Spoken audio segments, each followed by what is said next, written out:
Yes.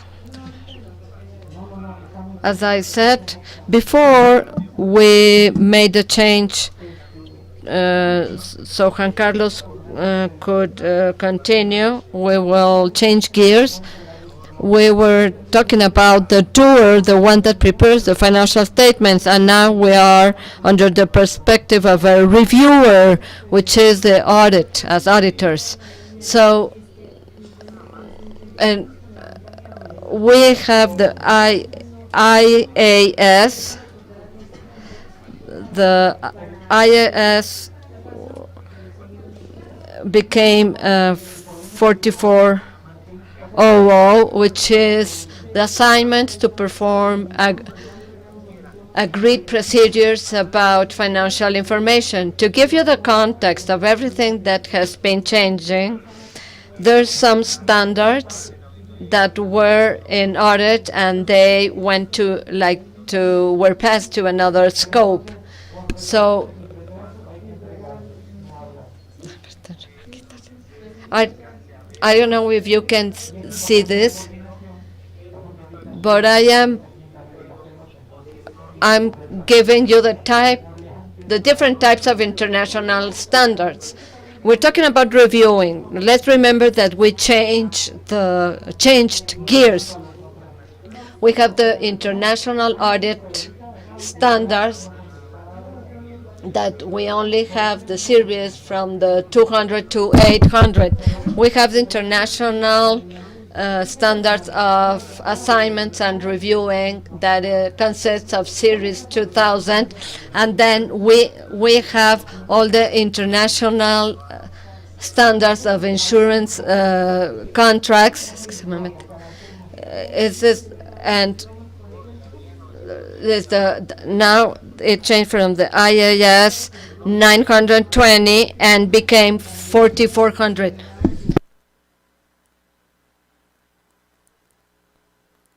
And to now, well, from audit, and this is related to related services. Since it's not like about performing an audit, that is why we changed the type of the standard, and we will note this. We will observe this as we go on with the presentation. This is what the standard 44,000 contains. All the standards from this standpoint on the side of the reviewing, almost all of them have the same context: introduction, objective, general principles. This is not the exception, and the standard 4400 has an introduction, objective, general principles, term definitions, planning to do this kind of job, documentation that will be gathered in order to issue the report. What are the procedures and evidence should be performed when we carry out this type of work, the report that we will deliver as a product of our work, and a brief example of the standard. So let's continue with the introduction. The aim of this international standard of related services is to regulate and provide guidelines of the responsibility of the auditor when executing an assignment to perform agreed procedures on financial information. So we will focus. This is an assignment to perform agreed procedures about financial information. This is the core point. That is why we are hired, the form and the content of the report that is issued as a result of such assignment. So please review these procedures that we agreed before. All the how old my accounts receivable are, or also if the account receivable really exists and is true and the related parts. So please review all the buys or purchases of my related parties or the reviewing of the sales. Those are agreed upon procedures. What's the objective of the standard? That the auditor applies proper procedures of audit nature.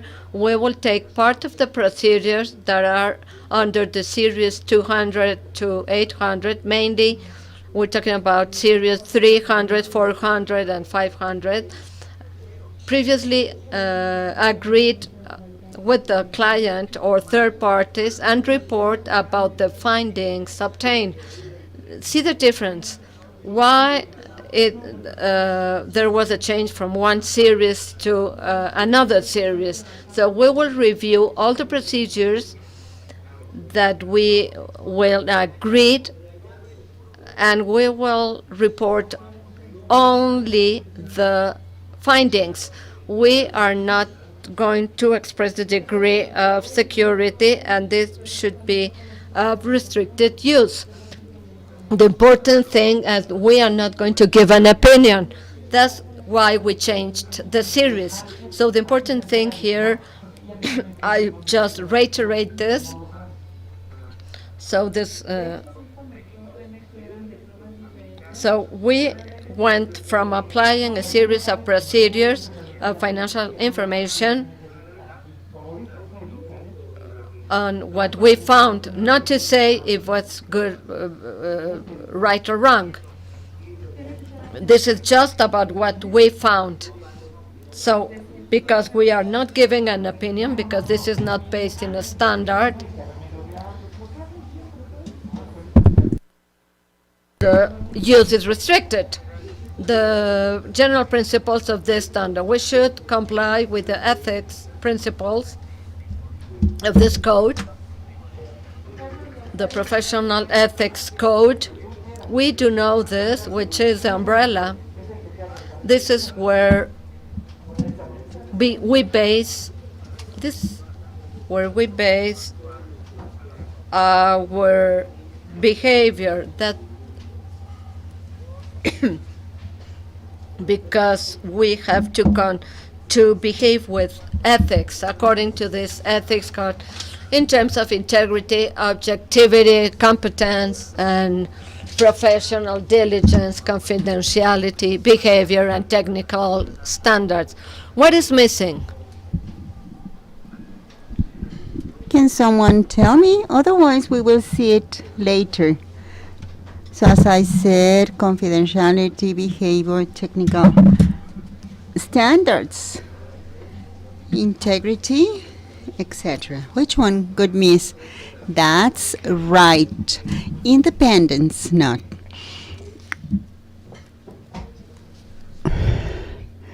And also, to do this mandate according to this standard, according to the terms.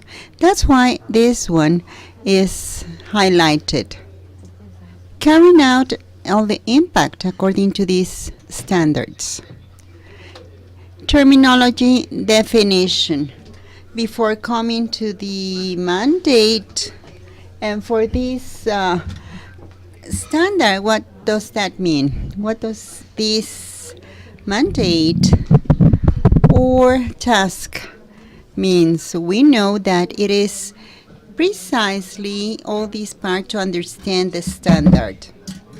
But particular standards may specifically say that for this standard, it means this, for this another, it means that. So in the terms of this standard is the nature of the task, that this is not constituting an audit or inspection. Therefore, there is no security degree. Purpose of the task. What's specifically what we're going to do? Information identification on which agreed procedures will be applied. Nature, extension, and opportunity of procedures to be applied.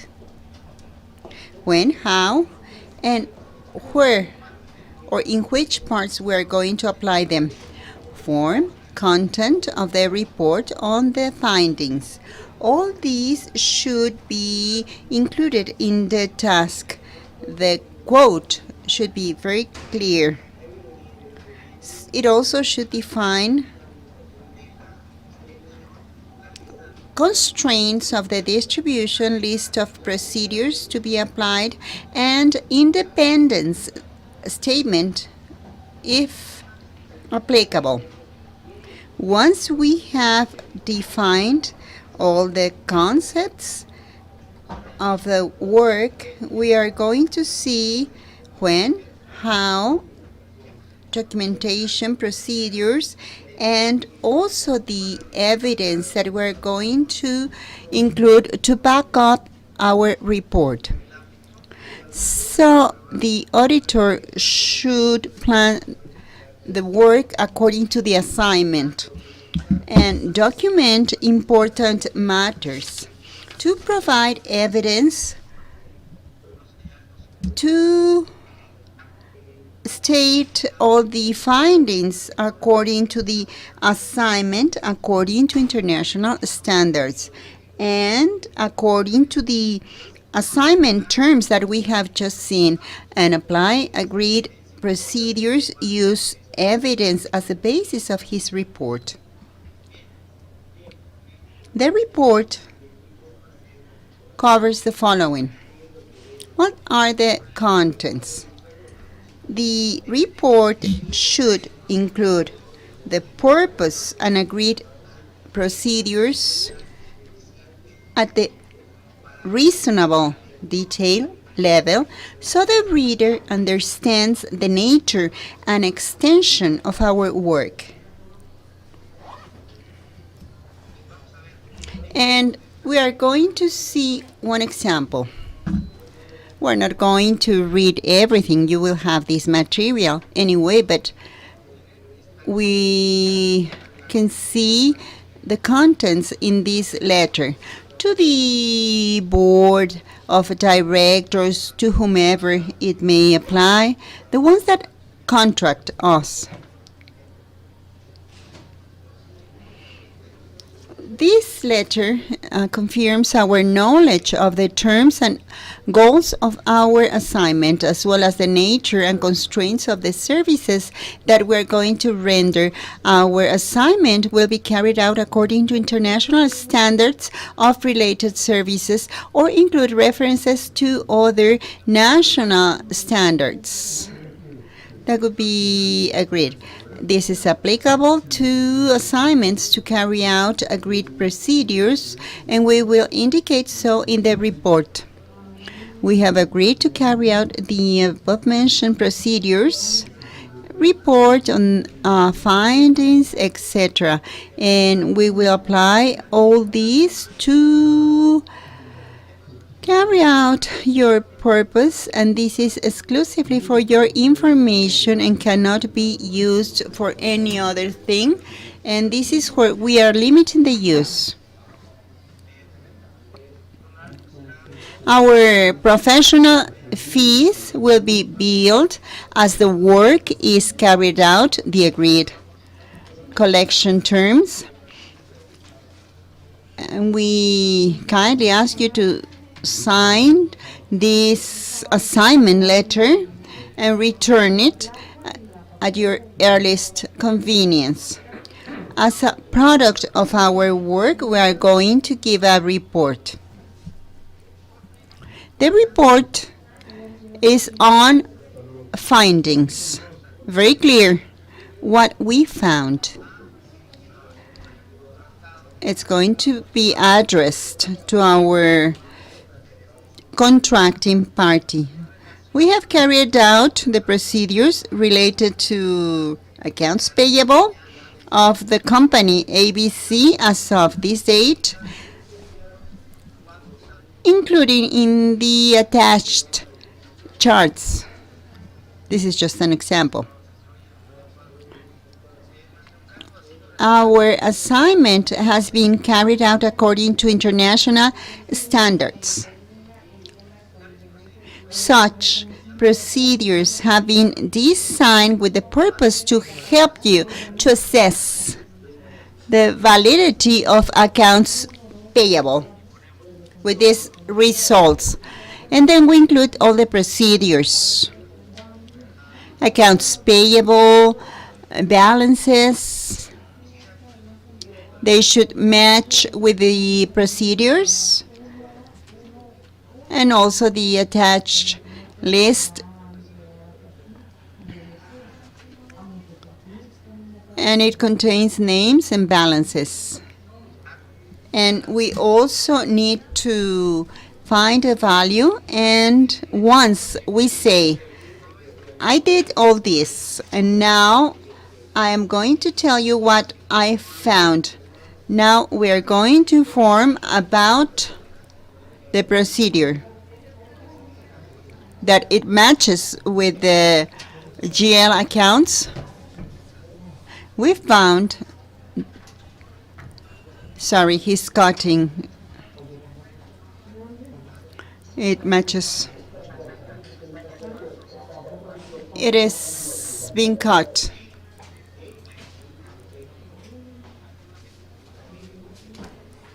Sorry, but he's cutting badly.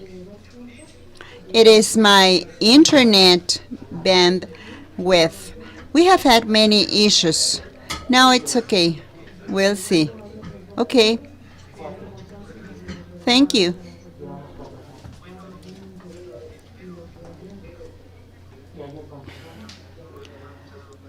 I'm also going to speak slower so we can grasp what I am saying.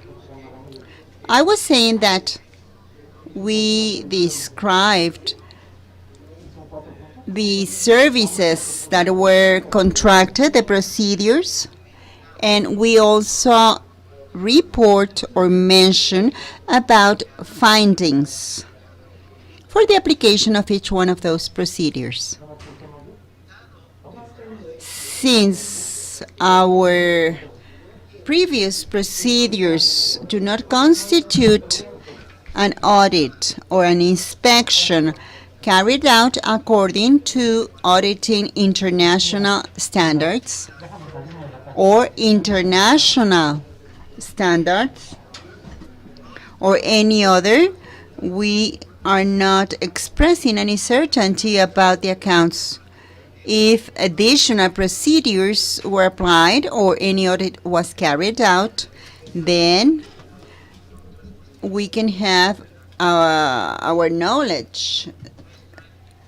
Our report is ruled exclusively for the indicated purpose in paragraph number 1 for your information, and should not be used for other purposes than the indicated one.